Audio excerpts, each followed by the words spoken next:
beautiful people, and welcome back to Not Your Average Glow. This is a safe place where we come and we talk all things mental health, quite a bit of spirituality, and tarot.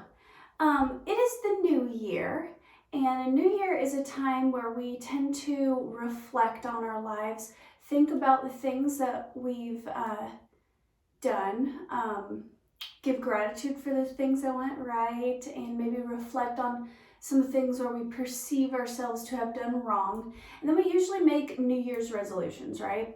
It's what we do. It's tradition. Well, my New Year's resolution is, I don't know how to put it in words. I guess to let people in more. I come off as an open book. People think because when I do talk about something, I talk about it quite frankly. I don't tend to sugarcoat things when I speak, so people kind of perceive me to be an open book. However, I keep to myself. I can also come off kind of boring. A lot of people think because I keep to myself and I stay at home and I live rather quietly that I might not be the most spontaneous or adventurous person. And that's just simply not the case. I have lived a very interesting life. Maybe I haven't traveled or been the most successful or adventurous in business sake or what have you, but my life is not without stories, interesting ones. In fact, I am currently working on writing a book. This book is going to be predominantly about my love life, but in that book I'm going to include some stories from my life and what led me to where I'm at and what I'm doing and the relationship that I'm in and all that. So I thought it would be cool if maybe I added a series to this channel. It won't be something that's regular. It'll be something that that I do maybe once a month, once every couple of months, where I do story times. And I share some of my more interesting tales, I guess you could say. So, if you're new to this channel, this is not my usual content, but I'm happy to have you here. I hope you'll stay around. And yeah, if you've read this title to this video, you're probably like, Sam, get into it. Oh my God, this is cool. Okay, so today's video is about the fact that 8 years ago, 2 years before my daughter was born, I joined a cult. It's not clickbait. This is not some fabricated tale. This is real shit. I actually joined a cult. After leaving this cult, I joked around with the idea that it was a cult. Some other people was like, oh my God, you were in a cult making jams and jellies and such. But recently I watched a movie on Netflix. Oh God, what's it called? It's about Charles Manson. I just can't remember what it's called. And upon watching that movie, I went down a rabbit hole of Google searching what is a cult, you know? And when doing that, when researching what is a cult, I confirmed that yes, I was actually in a cult, like I joked around that I was. By definition, yeah, I joined a cult. So this is going to be that story. I'm going to first start off with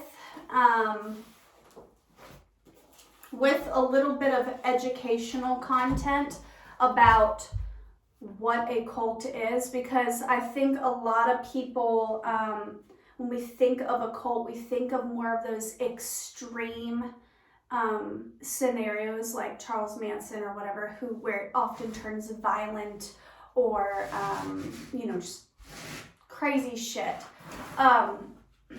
But that's not always the case. In fact, cults are a lot more common than we seem to think they are.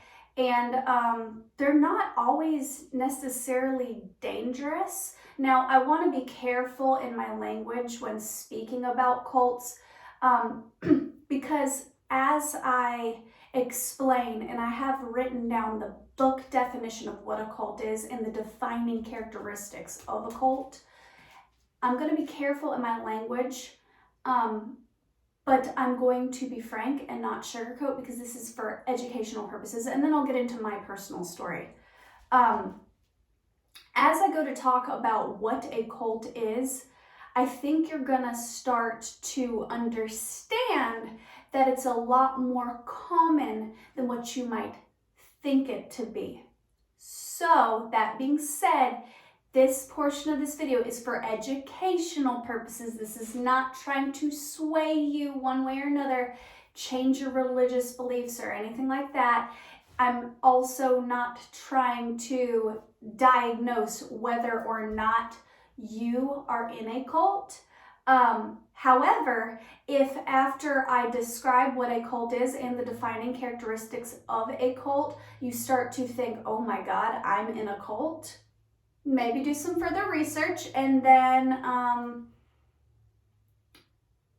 ask yourself whether or not you believe this cult to be dangerous or not, mentally, emotionally, or physically. I think sometimes we forget about the mental health portion of things. Anyways, so let's get started. A cult, by definition, and we're not talking about like a cult following, because that's something completely different, okay? By definition, a cult is a system of religious veneration directed towards a particular figure or object. That's a simple, like, just layman's term, what a cult is. There's also a couple secondary definitions. A social group that is defined by its unusual religious, spiritual, philosophical beliefs, or is common interest in a particular personality, object, or God. Okay, another way of defining it is a group or a movement held together by a shared commitment to a leader or ideology. It has a belief system that has the question. This is the part that got me. So I'm gonna reread this. A group or movement held together by a shared commitment to a leader or ideology. It has a belief system that has the answer to all of life's questions and offers a special solution to be gained only by following the leader's rules. Now, if you are like me and you are somebody who greatly values book knowledge and rationality, you might be thinking to yourself right now, that sounds like organized religion. Because I know I did. I'm like, well, wait a minute, that sounds like religion, like a monotheistic religion, you know, like Christianity, Judaism, Islam, you know, any religion that believes in one particular deity or leader. It sounds like that. So then you might be asking, what then is the definition, what then is the difference between a monotheistic religion and a cult? And baby, when I tell you this took me down a rabbit hole, I didn't just quickly Google these things, like 10 minutes, take some notes, and then move on with life. I spent days obsessing over this, okay? This all happened. I have another video talking about my Saturn return and how I went through this whole spiritual and philosophical, like, crisis, right? This is part of the reason why, okay? Upon further research, I learned the only difference, and it is very, very, very minute, okay?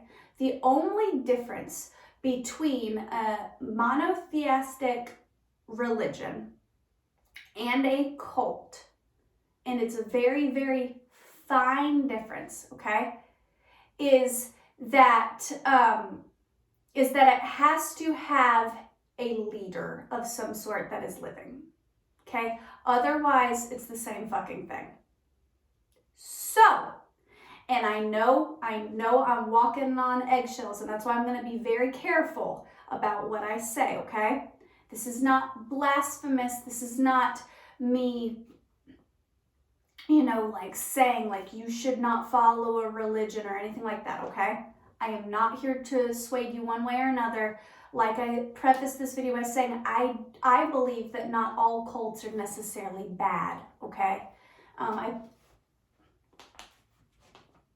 Okay, so by definition then, and I will go into the defining characteristics of a cult. By definition, and I found this to be a fact, this is not an opinion, okay? All monotheistic religions originated as cults, okay? By the definition of what a cult is, don't shoot the messenger, okay? So that being said, our man JC, Jesus Christ, was a cult leader. So I want to go ahead and break that stereotype that not all cult leaders are necessarily violent or, like complete and total psychopaths or stuff like that, okay? Not all of them are. Okay, some of them have good ideologies and, this, that, and the other, okay? Let's just get all that out of the way. Because when I tell my personal story about my cult experience, I don't necessarily think the cult leaders were necessarily bad people, okay? All right, defining characteristics of a cult. These are facts, not opinions, okay? You can research this yourself. Zealous commitment to a leader and their teaching, regardless of whether or not they are living or dead. Okay, that's the first one. Teachings are truth and law, and you're not allowed to question it. Questioning, doubting these teachings are discouraged and in some cases even punishable. Mind-altering practices such as meditation, chanting, speaking in tongues, I'm having trouble reading my handwriting. Speaking in tongues,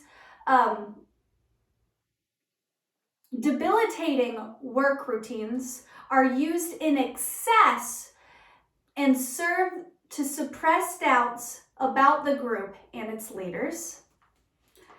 The leader dictates how members should think, act, feel. Members should ask permission to date, get a job, how to dress, etc.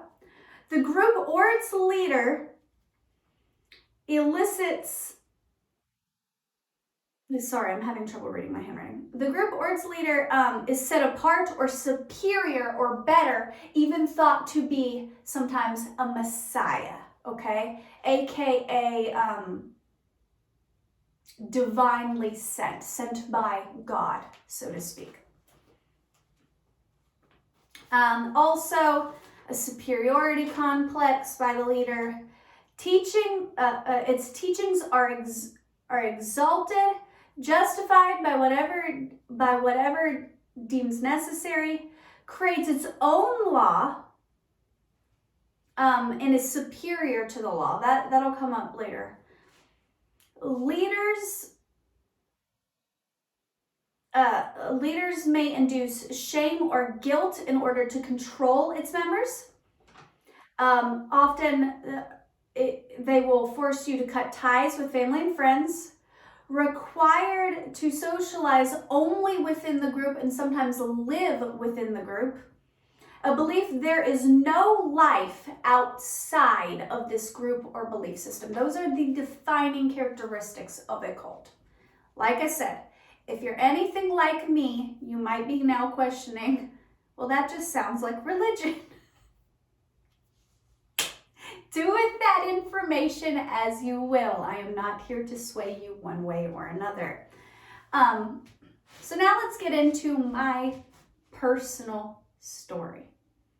Like I said, when I first had this experience, I joked around with the idea that I was in a cult, but I wasn't actually certain that I was in fact in a cult.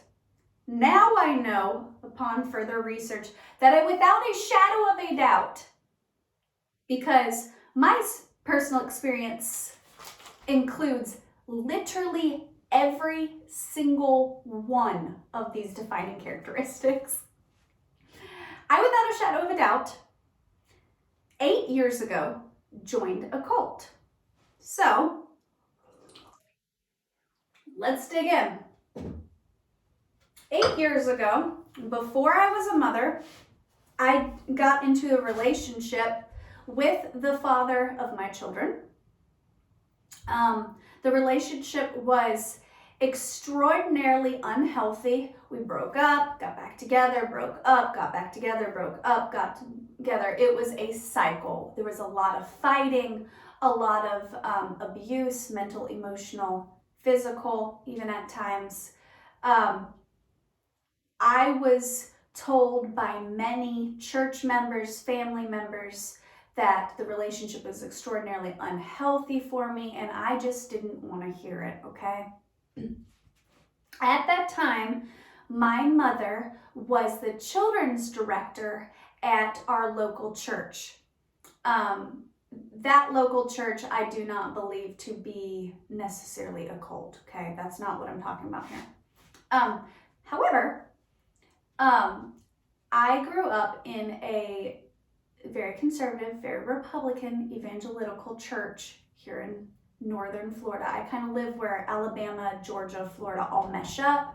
So I am very much so in the Bible Belt. Okay, so religion is something that is just kind of drilled into you from day one. Okay, undoing that religious trauma, because religion, when followed to this extent, when drilled into your head that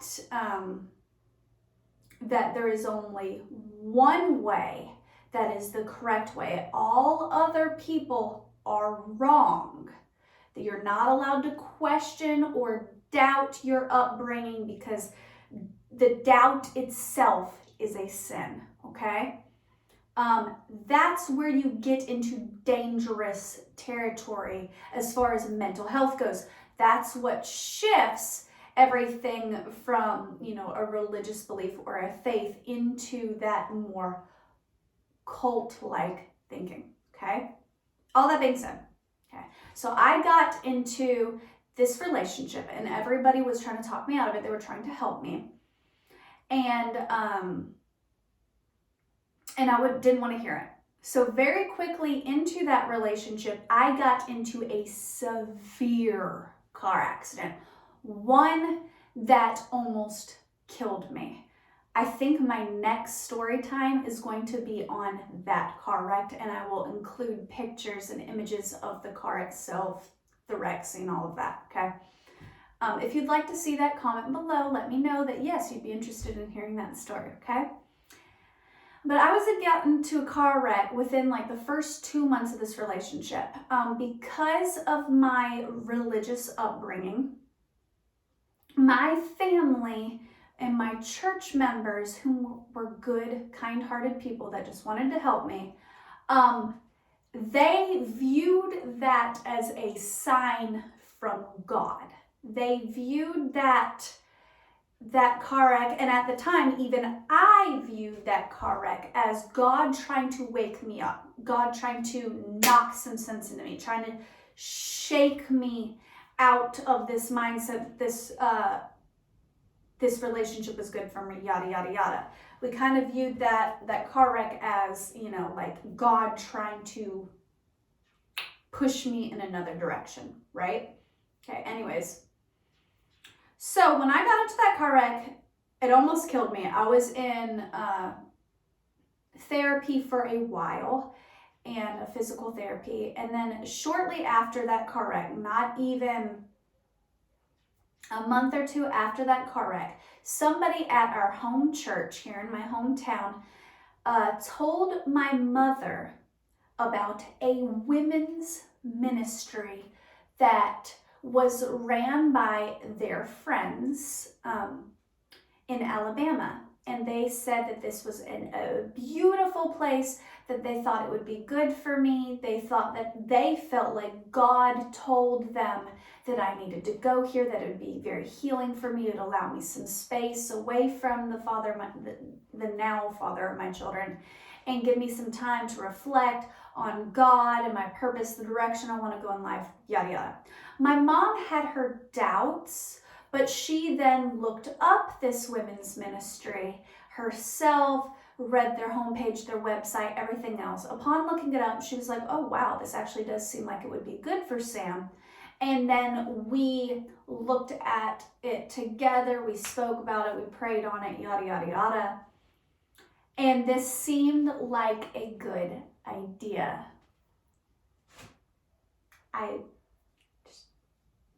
I'm just speaking facts and speaking how this all played out, okay? This is my story. I want to remind everyone that this happened 8 years ago. I am a completely different person now. The way I view religion and stuff. Also, this is 8 years ago, so my memory on some of the specifics of this whole situation obviously are going to be a little foggy. I'm going to keep things as matter-of-factly as humanly possible because I want this to be a very true story, okay? So, we looked up this establishment that members of our church told us about. We looked up the people who led it, and it's called, it's in Alabama. It's called Wellspring for Women. Now, if you want to Google this place, I want to say that there is other establishments that are not this one that fall under the same name. So do not go commenting and stuff on their website or whatever. Oh, you guys are cult, blah, blah, blah, blah, blah, blah, blah. Because there is a mental health facility called Wellspring for Women in Alabama. That is not this place, okay? There is a Wellspring for Women in Georgia. That is not this place. The only website that I can find, because I looked it back up today because it was 8 years ago, the only website that I can find for this specific place that still exists is a Facebook page, okay? So this is not a mental health facility. This is not a rehabilitation center. There are some of those places that fall under the same name, okay? Okay, so Wellspring for Women was originally Canaan School for Boys back in the 80s. It was established by Pastor Ed, and I'm not going to share their last name, and his wife, Validia or something like that was her actual name, but we referred to them as Pastor Ed and Miss Bunny. That was her nickname, was Miss Bunny. They were an older couple. I don't know if Miss Bunny is still living today, but when researching this video, I found out that Pastor Ed, aka the cult leader, now has passed. Rest in peace, Mr. Ed. Okay. All right. So this place was their home, Pastor Ed and Miss Bunny's home. It was a farm, hundreds and hundreds of acres. It was originally established back in the 80s as Canaan Land for Boys. Pastor Ed and Miss Bunny had a huge heart for helping troubled youth. Okay, that's where their heart was. I want to make this abundantly clear that I think these were good people. I think some of their philosophies and some of their teachings teetered on dangerous because they had that cult-like mentality of this is the only way you can live. Any other way is wrong, and I feel like that is dangerous for your mental health. However, I do believe these to be kind-hearted, good people. I just want to make that really clear, okay? Anyways, so we researched them.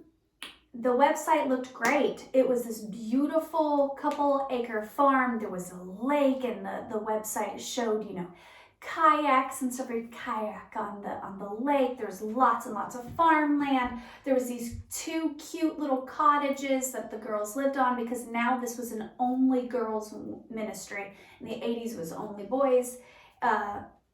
In the 2000s, it was only girls. Okay.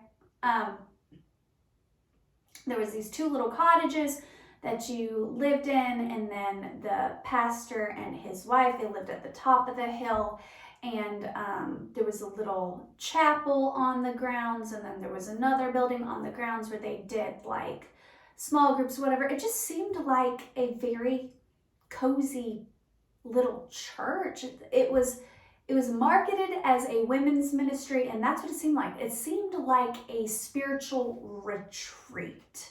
And if you want to look up the Facebook page, you will see that it seemed nice, seemed like a break.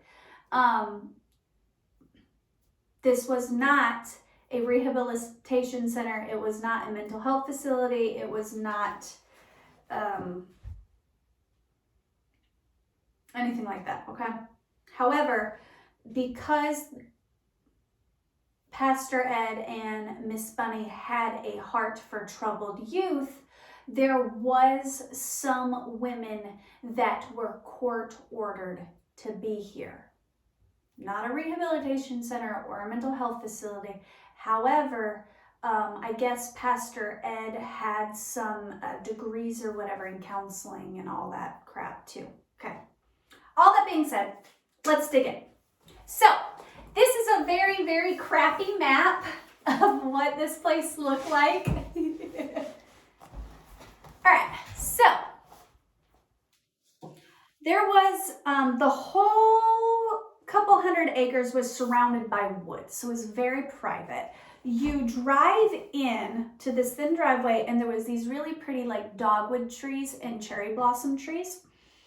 And if you turn to the left, there was 2 very small little cottages. They were very cute. There was just, a big patch of trees covering from the main road. And there was a tiny little kind of junky trampoline. And then these 2 little cottages.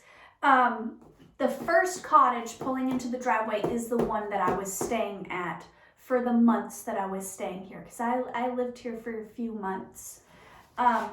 The other cottage had some water damage to it, so there was no one staying there at that time. It was in the process, it needed to be fixed up, I guess. Okay. If you went straight up the driveway, you would run into Pastor Ed and Miss Bunny's house. It was a beautiful house, a big house. And right around the curve of that house was a small little chapel, okay? If you went to the left, there was a huge, huge building where a janitor and a groundskeeper and some other people lived, but we rarely went in there. I think I went in there. We had a holiday dinner there and something else there like one time. We rarely were allowed in there. But this is where the groundskeeper and stuff stayed. And yeah, and then behind the church, behind Pastor Ed and Miss Bunny's house, there was woods and there was a bunch of teeny tiny little cabins, probably like 20 of them, but they were tiny, like little tiny homes. No electricity or water out to the cabins. They were just like little log cabins. And there was a fire pit and there was a gazebo. And then in between all of that, like I said, this is not drawn to scale because I suck at drawing maps. There was a lake and acres and acres and acres of farmland. Just open field there was all kinds of different crops. There was corn, there was potatoes, there was any kind of crops you could think of. Right behind the cottages, there was a small little patch of a vegetable garden. But then behind all of that, in between Miss Bunny's house and the cottages, there was lots and lots of farmland. And then everything else was surrounded by woods. So we were very, very secluded. Okay, so that's a map. Like I said, not a very accurate map, but a map. All right, so I moved there. We get there. Immediately, I am greeted by Miss Bunny and Pastor Ed. They meet us at the house. They go over the rules of everything. They tell my mother and stuff that, there's a very strict dress code. They were going to go through the dress. We also weren't allowed to have any sort of music, which was a big deal for me because I am somebody who greatly likes music. I don't like a lot of silence. I like to listen to music pretty much all day. We weren't allowed to watch TV. We weren't allowed to listen to the radio. We weren't allowed to communicate with anybody outside of this facility. The first month living there, you weren't even allowed to call your family at all, and you weren't allowed to write letters at all. After the first month, then once a week, you got a 30-minute phone call with Miss Bunny sitting right beside you, listening to everything you said, and you were allowed to write letters to your family. You were not allowed to write letters to any men at all unless you were married and writing to your husband. Our house mother, I honestly can't even remember her name. Our house mother, which was somebody that actually stayed at the ministry themselves and then decided to stay because that was a very common occurrence here. And then work there, but they didn't get paid. They just got free housing and food. Like I said, very common occurrence. Our house mother read all of our letters. We weren't allowed to send any letters that they didn't approve of. This will come up later because they were very strict about what we talked about. And yeah, we were allowed to go shopping. They had vans. We would take a van and all the girls would go shopping supervised. We all had to stay in groups like once a month for personal items, such as tampons, toothpaste, stuff like that. Very minimal. There was a very, very strict dress code. Shirts had to be all the way to your collarbone. If you were anywhere except for on the actual property, like if we went to church or went shopping, you had to wear skirts. You were not allowed to wear pants. You had to wear skirts that were non-form-fitting and they had to go below the knee. Even just an inch of your kneecap and you were in trouble, okay? So shirts had to be to your collarbone. Because I did not have this tattoo at the time, but if I had this tattoo at the time, I would have to wear shirts above my collarbone. I'd have to damn near wear a turtleneck because this tattoo comes up so high. No visible tattoos, no piercings of any time. We were required actually to stay well groomed. Our hair had to be fixed, and We were required when going out to wear like light makeup, but no bright colors. Everything had to be very natural, very modest, very ladylike. When working on the farm, we were allowed to wear jeans, but they had to not have any holes or distressing. And when wearing our jeans, we had to wear baggy t-shirts that covered our bottoms because the groundskeepers were men and Pastor Ed was a man and we could not tempt the man. Do with that information as you wish. Okay. So we did go to church off grounds every single Sunday. We would drive like 45 minutes. It was weird because we lived in an area that had a church literally right up the road from us. We didn't go to that church. We went to a church in a completely different town. I now came to the understanding that was because those people then couldn't have access to what was going on at our home. Back then I just thought they just liked that church. So we would leave in a van once every Sunday to go to a church in a completely different town. We damn near drove almost an hour. It was like 45 minutes. Go to a church. The church was actually surprisingly really contemporary. The worship team did a lot of Hillsong United, and the church we went to on Sundays was very, very, very similar to my regular church here now in my hometown. So that church didn't strike me as odd at all. However, when we were going to that church on Sundays, we weren't allowed to speak to any of the church members. The only time we were allowed to speak to the members of that church, even though we were supposed members of that church, was with Pastor Ed or Miss Bunny standing right there, monitoring what we were saying, and we were only allowed to speak when spoken to. So it was very strange, to say the least. But other than our shopping outings and church on Sunday, we literally, our entire lives for the months that I was at this women's ministry was spent on this couple 100-acre farm. We were not allowed to have any sort of drugs or alcohol, obviously, but we also weren't allowed to have any caffeine, sugar, or medicine.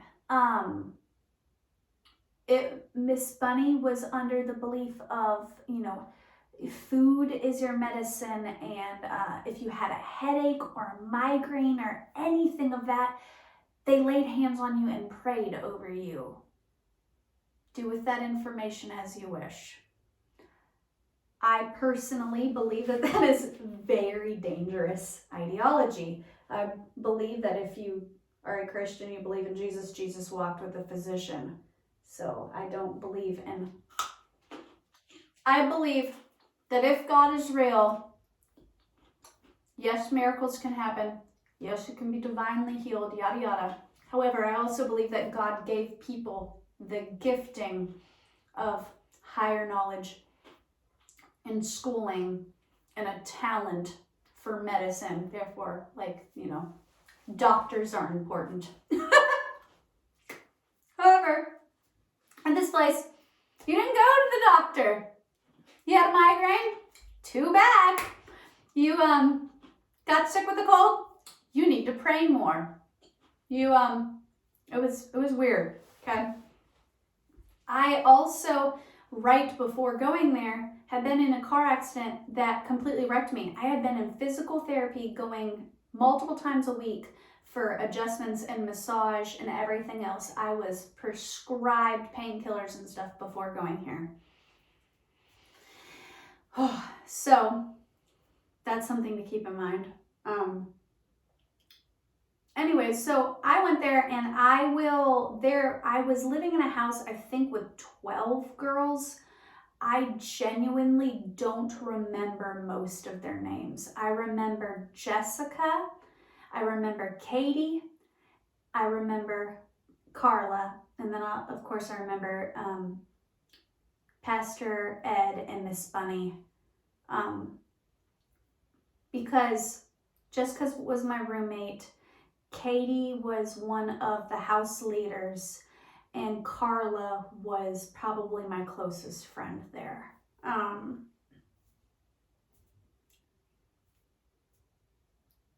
But my memories of this place are quite foggy. We had daily chores. We'd wake up, get dressed, brush your teeth, shower. Even if we were working on the farm, we had to shower. We had to look. You couldn't just throw your hair up in a messy bun. If you had little flyaways or whatever, you had to smooth them down. You had to always look nice and presentable. That was a big thing for Miss Bunny. You had to look nice and presentable.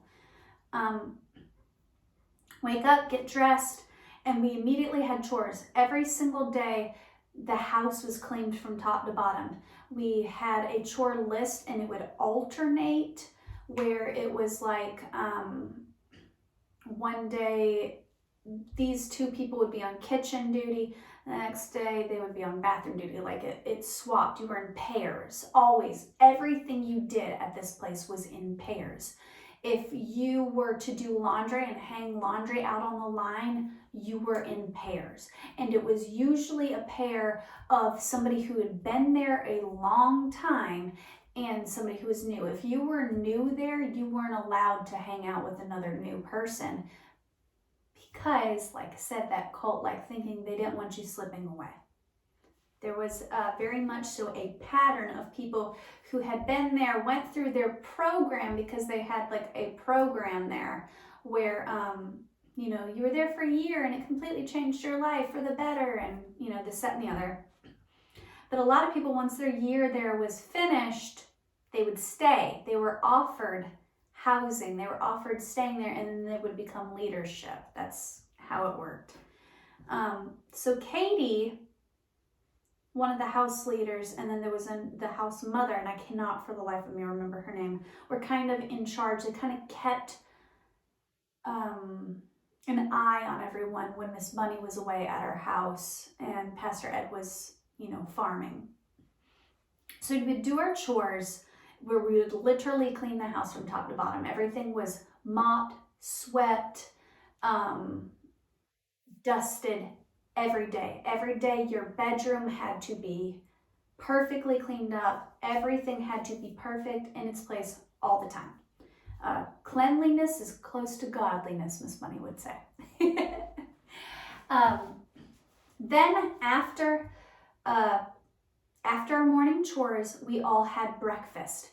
Breakfast was always measured out. You were not allowed to have seconds. You were allowed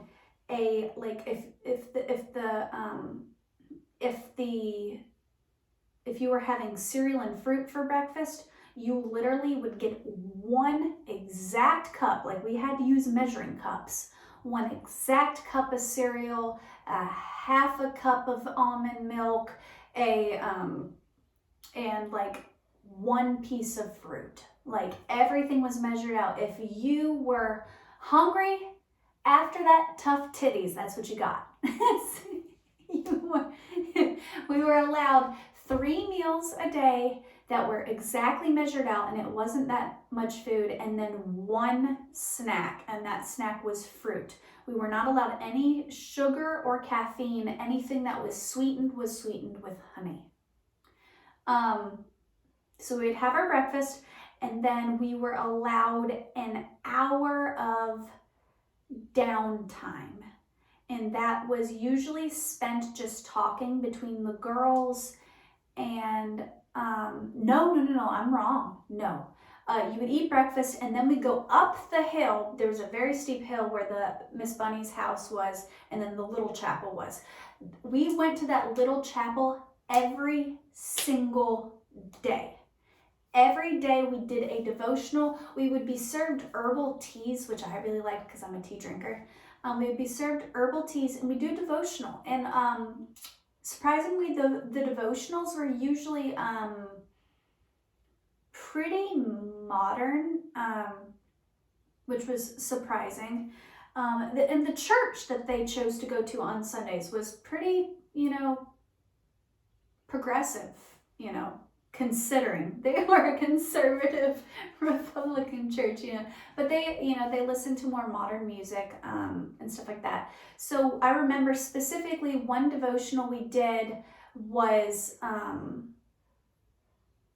Beth Moore, which is a Christian author and teacher, and it was the Breaking Chains devotional. So we did that. So it wasn't like we only listened to what Pastor Ed or whatever said, but every morning we'd do devotional, we would drink our herbal teas, and we would pray or whatever, and it was kind of like almost, they weren't Catholic, but we would have like almost like a confessional. Like they'd go around in a circle and ask us, what our sins were for the day or what our thoughts were, and they'd pray over us and yada, yada, yada, yada.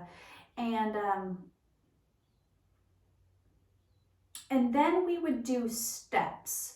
And this is where it started to get into more of that cult-like thinking and less into like rehabilitation and all that, and therapy. Every morning that we would go right outside the chapel, there was steps leading up to the chapel, and we would almost do like step aerobics. It's weird, where we would step up onto these steps repeatedly and quote, and I'm not exaggerating, we would quote all of Romans 8. Not Romans 8 verse 1, the whole damn chapter. Now there is therefore now no condemnation to those who, we would quote it. Starting off, we would read from our Bible. Oh, while we were there, we were only allowed to read the King James Bible, which is, it is what it is. They believed that to be the most accurate translation of the Bible, whatever. However, the church that we went to on Sunday, like I said, was a little bit more contemporary. They would sometimes utilize other versions of the Bible and stuff too. Whatever. So we would do our steps every morning while quoting Romans 8 out loud. And then we would come home, and then we'd have our hour of downtime where we'd usually just hang out with the girls, whatever. Oftentimes we would go and we'd go jump on the trampoline that was right out front of the cottages or whatever. This is also time when you could do your laundry and all that, what have you, or read. But like I said, we weren't allowed to watch TV. We were not allowed to listen to the radio. We weren't allowed anything. Like once a week or so, our house mother would put on a Christian movie, and we would have like popcorn, and that was like a special treat because you weren't allowed to listen to the radio. They had one radio station, it was like The Message, it was like a Christian radio station that we were allowed to listen to. Yeah, that was that. You were allowed to read the Bible, there was a small bookshelf in the living room with some Christian books and devotionals you could listen to. You could journal, what have you. You could write letters, but every letter that you wrote had to be read over. You only got one phone call. Everything was very, very strict. You got the hour of downtime, and then you were working on the farm. This was a place that you went to free of charge. They fed you, they housed you, they, all that. But you worked while you were there. So we would farm. I used a push mower and, mowed grass. I pulled weeds out of the garden. I learned how to use a tiller and tilled up farmland. I harvested crops. I did all kinds of working while there.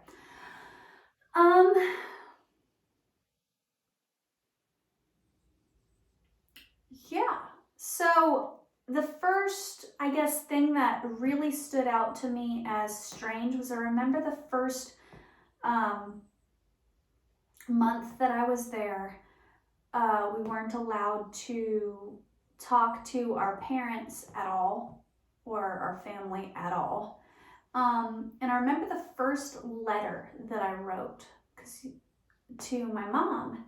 And I literally just wrote about, how I met some of the girls and that they were really nice and this, that, and the other. And, Miss Bunny seemed nice or whatever. And then I talked about how we had a movie night and we got popcorn. And it struck me as strange because the house mother gave the note back to me and she said, she says, you can't send this to your mom. And I'm like, why? Because I didn't say anything bad about anybody. I didn't list off any of the girls' names. It wasn't a privacy thing or anything like that. She was like, you were too detailed about what you do in a day. And I was like, what do you mean? She's like, well, you were talking about how, you work and then you had a movie night and, you had popcorn and this, that, and the other. And it felt very isolating because you were there and you were only allowed to interact with the girls, pretty much. And that was it. That was all you got. So very, very quickly into living there, I wanted to go home. Like almost immediately, I wanted to go home. The first 2 weeks that we were there, in the time that I wasn't allowed to speak to my parents, there was a huge Christian conference in I want to say it was in Atlanta, Georgia. I mean, huge, massive Christian bands were there. Like, it was a big deal. Like, thousands of people. We saw Hillsong United. Just, like, I can't even remember all of the bands and stuff we seen. We watched some, like, very, very famous pastors and stuff speak, whatever. We went to that, which they kept saying how it was such a huge treat, how I lucked out, because usually when you're there, you don't get to, do all these things, but I just happened to join the ministry when they were doing that, yada, yada, yada. When we were at that ministry in Atlanta, Georgia, there was a situation because we weren't allowed to have caffeine where I was singled out. There was our house mother, and I can't for the life of me remember her name, but she was the sweetest woman. There was a soda machine at the conference, and Pastor Ed and Miss Bunny were somewhere else, and we were in the building of the conference, and there was a soda machine, and the house mothers bought like 4 sodas to split between all of us, and she said, I swear, if you guys tell Miss Bunny, I will be in huge trouble, but here, have some soda. She would also sometimes sneak us gum, which, do with that information as you wish, Miss Bunny was very, very big on no sugar, no caffeine, so that was a really, really, really big deal. Because I was so new to the women's ministry, aka this cult, I was not trusted. I was not allowed to go to a bathroom by myself. I wasn't allowed to do anything by myself. And immediately upon them giving the girls soda, Katie, which was one of the house leaders, and then the house mother came up to me and they said, basically they threatened me. They're like, if you tell this, that, and the other, we will make your next couple of months here a living hell. You don't tell on us for giving me soda. This is a treat. We're trying to be nice, blah, blah, blah, blah, blah. And I was like, I'm not gonna tell on you guys. It's fucking soda. Like I didn't understand why they were being so critical, I guess, why they were so paranoid that I would tell on them. But they essentially threatened me. And then there was a worship service at this conference that made me deeply uncomfortable. And this is no judgment towards anybody who believes in speaking in tongues and, you know, the fruits of the Spirit and all that crap. More power to you. I mean, I believe in, you know, miracles and yada, yada, yada. But this women's ministry drilled into our head that you could not graduate from this program until you had been given the gift of speaking in tongues. They were adamant that every single girl there had to be baptized and you had to speak in tongues. And while I was at this women's conference, within the first couple weeks of me being there, everybody was laying hands on me and like trying to get me to speak in tongues. And they were, they were mumbling essentially, like, you know, you know, like it was not Hebrew. It was not a actual language. It was just speaking in tongues. And the pastor there was walking around and he was like laying hands on you, but I watched him like physically shove a girl. It wasn't just, you know, he touched her and she fell out, you know, like it made me super uncomfortable, okay? And I told Miss Bunny that I wasn't comfortable, and she got angry with me and pulled me out into the hallway and, you know, basically told me that I had a spirit of rebellion and this, that, and the other, and that Satan was on me and all kinds of crazy shit. And I told them that I wanted to go home. And I'd only been there 2 weeks. And they said, this is why we have the rule that within the first month, you're not allowed to contact your parents or whatever.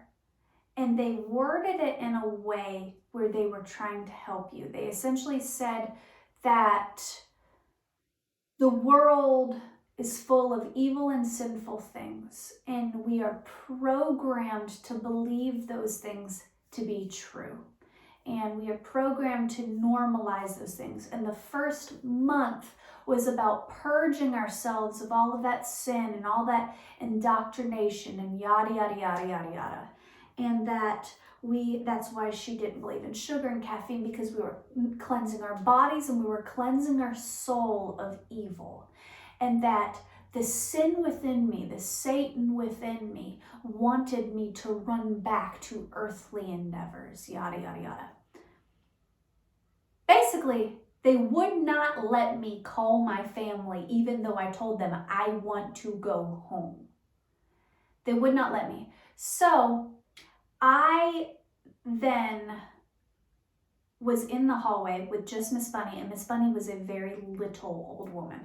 And I said quite loudly, no, I want to go home. You're going to let me call my family. And somebody else, because this was a huge conference, was like, you can use my phone, sweetheart. And Miss Bunny basically told her that she needed to mind her own business, yada, yada.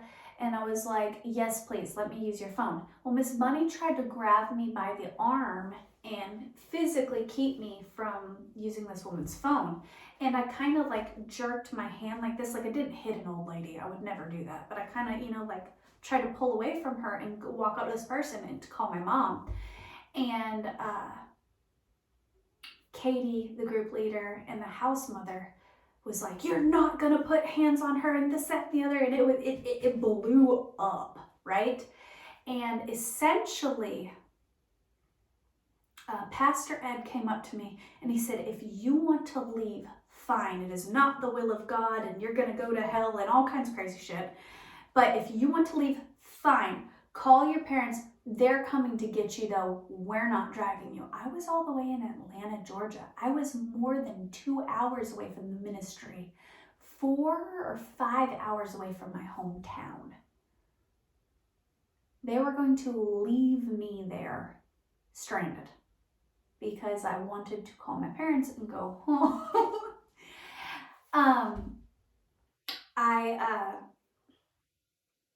I decided that I was gonna just go. I was gonna hitchhike a ride or whatever. So I walked out of there and I started like trying to talk to people like, hey, this is my situation, you know, this, that, and the other. Basically what happened with the woman who offered me her cell phone, Pastor Ed and Miss Bunny pretty much pulled her to the side and told her a bunch of lies. They told her that I was a drug addict and I was this and I was that and blah, blah, blah, blah, blah, yada, yada. This was a reoccurring thing with them. And that I was just running from my problems and this, that, and the other, yada, yada. So that lady didn't help, and I had trouble finding a phone call. Anyway, so I remember sitting there in a courtyard right outside of this building, and I was crying, and I was just like, I don't know what to fucking do, right? Well, they sent some of the girls along with Katie to come and talk to me and basically say, I know this is hard and this, that, and the other, but basically they regurgitated everything Miss Bunny was telling me in the hallway, but in a less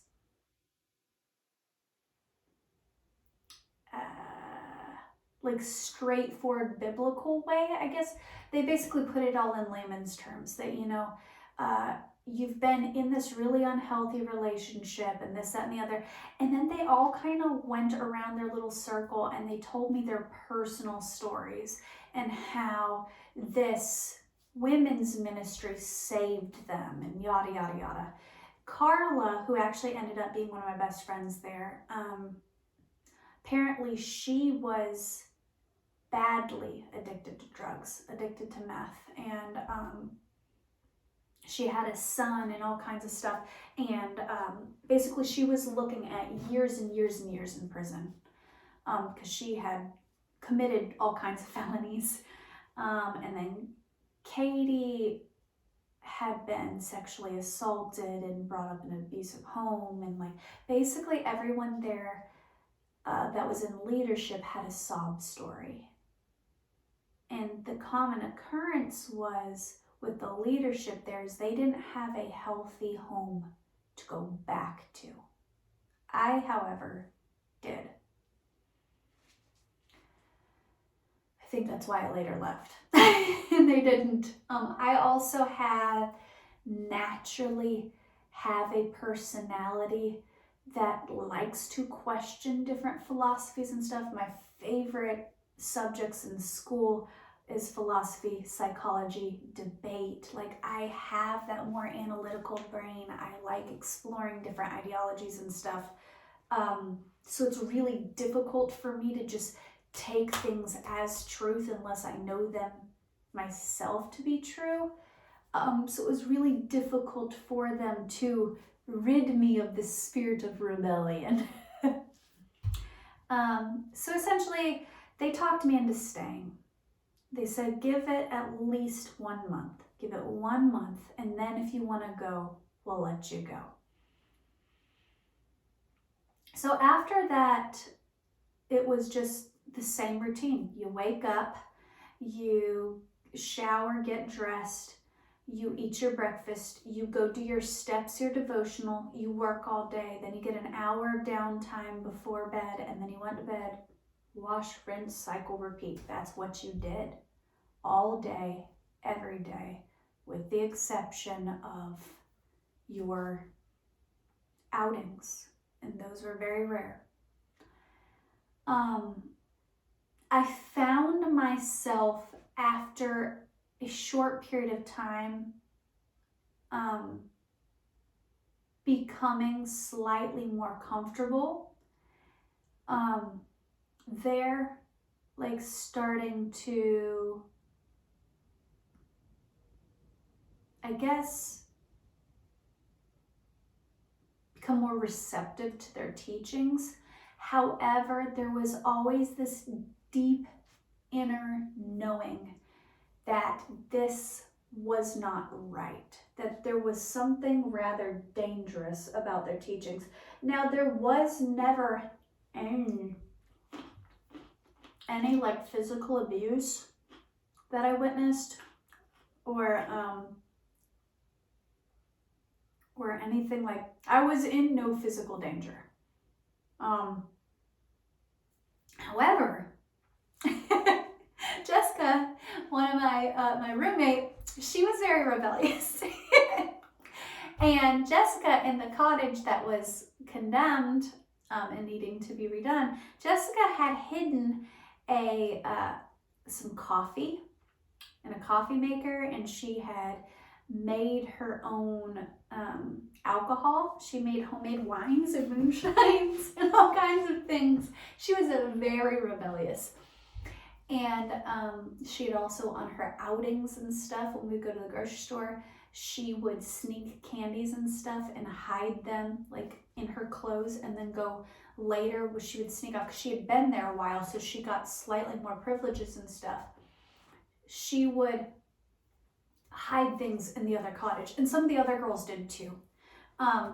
So we would do some things and then get in trouble for them later, and it was the silliest things. Like at night we'd be fucking starving because our portions were tiny and we weren't allowed to eat anything else. So at night we would like sneak into the pantry and we would sneak food. Or like we'd go over to the cottage and we'd have like a cup of coffee or something like that. If you broke any of the rules and you got caught, you had so many more chores. And they were not your typical like just cleaning up the house or sweeping floors. It was like hard, strenuous farm work and labor. And that happened to me a couple of times because of my spirit of rebellion.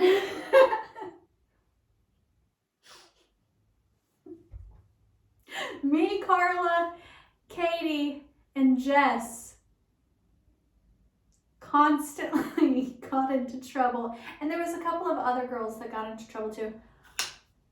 There was also,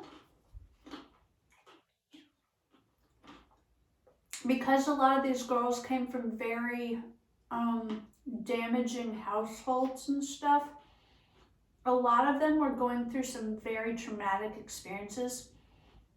So Katie would have night terrors bad, where she would be screaming at the top of her lungs and punching and stuff and kicking the walls. And I'd have to wake her up. One of the girls there was diagnosed as a paranoid schizophrenic. She had a violent history and stuff. And Miss Bunny didn't believe in medication at all. So I struggled with manic depressive disorder. I was also in severe pain and stuff because of my back injuries and all that. I still to this day have nerve damage and stuff from that car accident. Or I used to do gymnastics and stuff and be very flexible. I no longer can move the way I used to move. Like, I'm not flexible. I sneeze too hard and my back hurts me sometimes. I get really bad migraines from tension and stuff in my back.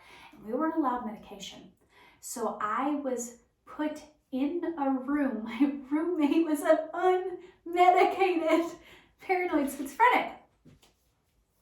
Can't make this shit up. This is 100% facts. There was times where I was scared. Like literally scared, because my roommate would believe that we would be talking about her, or that that we were out to get her, or that we were going to hurt her and stuff like that. It was quite sad, actually. But luckily, I was one of the few people she actually trusted. That's good. But she also was a lesbian and had a lesbian crush on me. I'm bisexual. Well, I'm actually pansexual. I don't give a fuck what you have in your pants. We can work out the mathematics later. If I'm attracted to you, I'm attracted to you. I'm not attracted to everybody. Like, I have, things I'm not attracted to, but I don't have a type. If I'm attracted to you, I'm attracted to you, However, this woman scared me. I was not attracted to her. And there was a couple of nights when she would try to seduce me. So this women's ministry, as you can tell by what I said, was extraordinarily toxic for me and my mental health. So after my time was up, there was a couple more situations that happened, and I finally just had enough. I tried to talk to I told them that I wanted to go home. I said that, my month was up and that I wanted to go home and this, that, and the other. And we had quite a few different conversations about it. I ended up staying almost 3 months, even though from the first 2 weeks of being there, I told them I wanted to go home. And I continued to tell them that I wanted to go home. But it started to feel like they were never actually going to let me go home.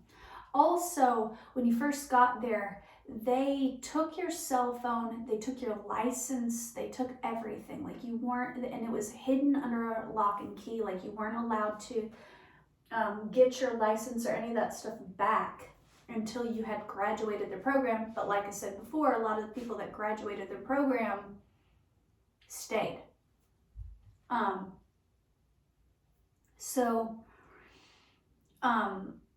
I told them multiple times that I wanted to leave. Well, eventually I sat down and I very calmly talked to the house mother, and I was like, look, I don't think this program is right for me. I think you guys are sweet people. I love what you do here, yada, yada, yada. But I just don't feel like this is a good fit for me, and I genuinely want to go home. She believed me. She's like, I understand. You're not the first girl who wanted to leave, yada, yada. She said, I'll talk to Miss Bunny about it. And you could tell the sincerity in her eyes that if she had the upper authority, she would have let me go home. However, she had to talk to Miss Bunny. Miss Bunny said, if you want to go home, fine, you can go. She said, I'm going to be doing this, this, and this, and then in 30 minutes or whatever, have Katie drive you up on the golf cart. I'll let you call your mom and you can go home. So I'm excited. I'm like, yay, I'm finally going to be able to go home. I get up to the top of the hill. It's like an hour and a half later. I get up to the top of the hill and Miss Bunny already has my mom on the phone.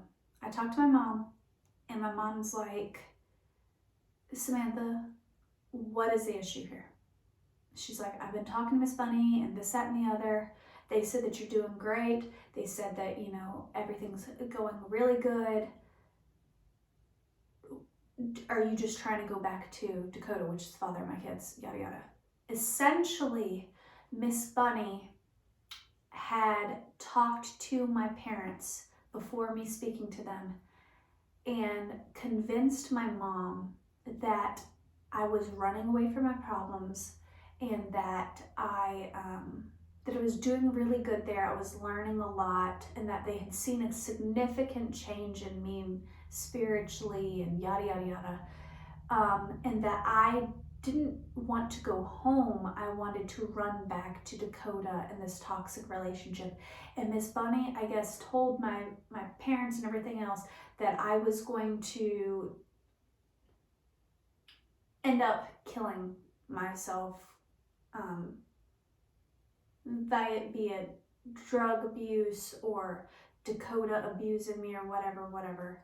They took my previous story and they twisted it and manipulated it in a way where I was just being rebellious and I wanted to go back to a bad situation. So my mom said, and I quote, if it's truly that bad, then I will let you go home in a couple of weeks, but I want you to sit there and I want you to stay there at least another couple of weeks.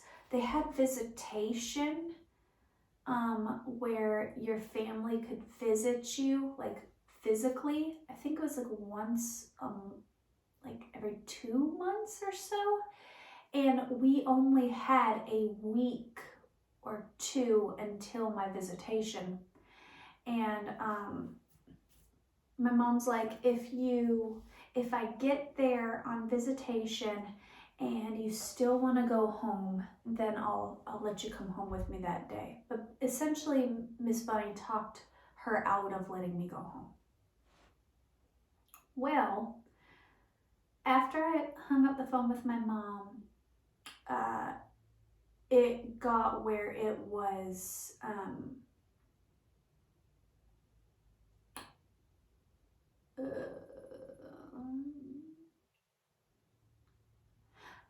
they did not beat me, they did not curse at me or anything like that, but I spent the entire rest of the day physically in Miss Bunny's house with Miss Bunny. She prayed over me, she made me wash her dishes, she this, that, and the other. Essentially, she told me that if I ever disrespected her, Pastor Ed, or their program again, and tried to talk down on their program or whatever else, that I would be her personal assistant for the remainder of my time there. Essentially, what she was saying was that she wasn't going to allow me to leave. So I remember I apologized to her and I told her it wouldn't happen again, yada, yada, yada. That night, I told my roommate, because my roommate was also rather rebellious, what happened. And my roommate told me essentially that a year ago, because she was one of those that had graduated the program but stayed, that a year ago she tried to run away and that she didn't have anywhere else to go. So eventually she just came back by choice willingly. She told me that right up the road was a family who was helpful to her and that they were very sweet and that she would cover for me if I wanted to leave. So we wrote a letter. She gave me a stamp and I wrote a letter to Dakota, which is the father of my children now. We didn't have kids back then. And I told him exactly what was happening and everything. I wrote detail. Nobody read this letter. I wrote him exactly what was happening. I was like, these people are fucking nuts. They won't let me leave. They make me do manual labor. Our food is monitorized. Our phone calls are monitorized. This is the address. I sent him the address, everything. And I was like, this is what's going on. Help me. And I snuck down the road and I put in the neighbor's mailbox and I flipped up their thing in the middle of the night, and then I crawled back into bed and I went to bed. And then I waited 3 more days because I knew that that should be sufficient amount of time for Dakota to know what's going on. And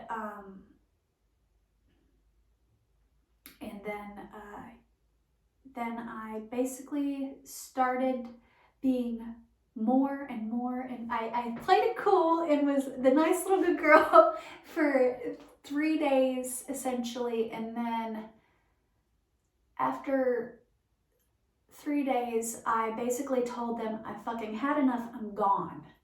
And I told them that I'm leaving. It was the daytime and I said, I'm gone, I'm walking out. If you try to keep me here, I will call the cops and I will report you guys. Because like by the end of it,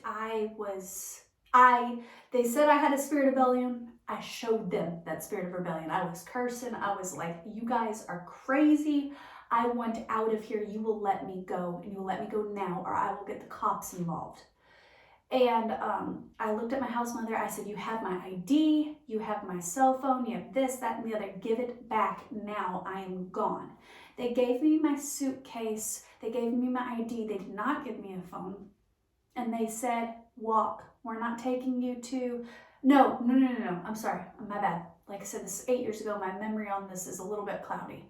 But Pastor Ed said that he would drive me to the interstate and drop me off at the interstate and I could hitchhike a ride back. Well, I knew how dangerous that would be because it's 8 years ago. So I was 22, 22-year-old, 105-pound girl pulling one suitcase, no cell phone on an interstate. That didn't sound like a safe situation. So I was like, fuck you, I'm gone. So I took my suitcase And I literally walked, because like I said, this was acres and acres and acres of land. It was surrounded by woods. I walked, I'm sure, probably a good 5, maybe even 10 miles down the road. And I only seen one car pass by the entire time I was there.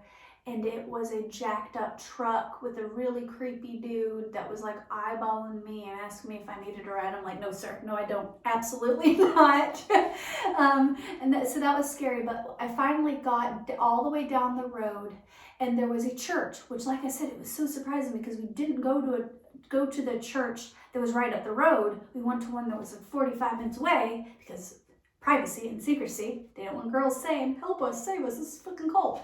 There was church, but there was nobody there because it wasn't a Sunday and it wasn't a Wednesday night or anything. So I was walking around the church, and I was trying to, I remember trying to find a door, that was unlocked or something. I was knocking on the church, like trying to see if there's anybody in there. Right across the street from this church was a little brick house.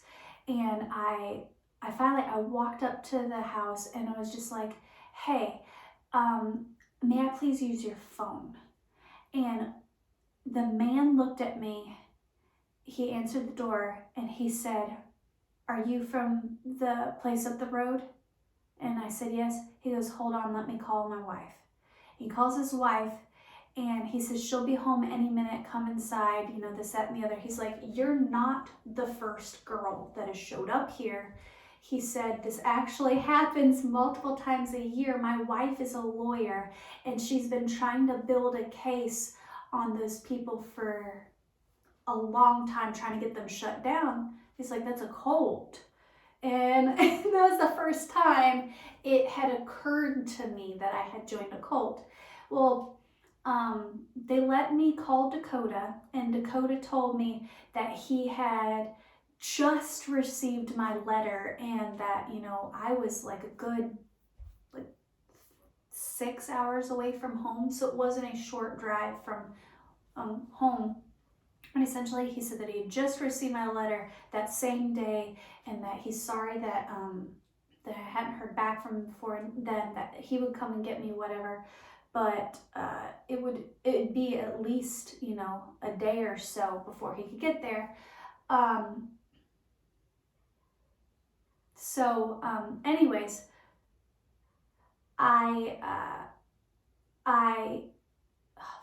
trying to remember. Oh, okay. So I got a hold of Dakota or whatever, and the woman that ended up being a lawyer, which was surprising. I didn't press charges or anything like that, but she asked me a couple questions, about my experience and stuff like that, because like I said, she was trying to build a case. And then she said that she had a daughter that was about my age, and that she would she had a son that was about my age, and that she would contact him and see if I could stay with them, because she knew that I wouldn't be comfortable staying with them, and I didn't have any money or anything like that. And so she called her son, and her son had a daughter, and I'm still friends with them on Facebook. And yeah, I actually stayed with them a couple of days. I don't remember, this is a really long time ago. I don't remember what the exact reason why it took Dakota a few days to come and get me. I don't remember what the exact reason was, but for whatever reason, it took Dakota a couple of days to come and get me. So I actually stayed with the lawyer's son and his wife, and they had a small child that was only like a year old. Stayed with them a couple of days, and we're actually still friends. They were really cool. The wife was an artist. She did beautiful paintings and stuff like that, and kind of just like pothead hippie people. They were really chill, laid back, easygoing people. So I hung out with them for I think I stayed 2 days at their house, and then Dakota came and got me. And then I moved back here. Yeah, that's the story of when I joined a cult. I hope you enjoyed it. Like I said, the details are kind of fuzzy. But yeah, if you would like to hear any of my more any of my other stories, I would like to make this a series. I think my next one will be my car accident, and I'll include pictures and stuff of the car accident. I have many more surprising tales that I think a lot of people who perceive me to have lived rather a boring life would be surprised to hear about. So if you would like to see those, let me know. If not, I will also be doing more regular content. So yeah, thank you for listening. I hope you have a wonderful day.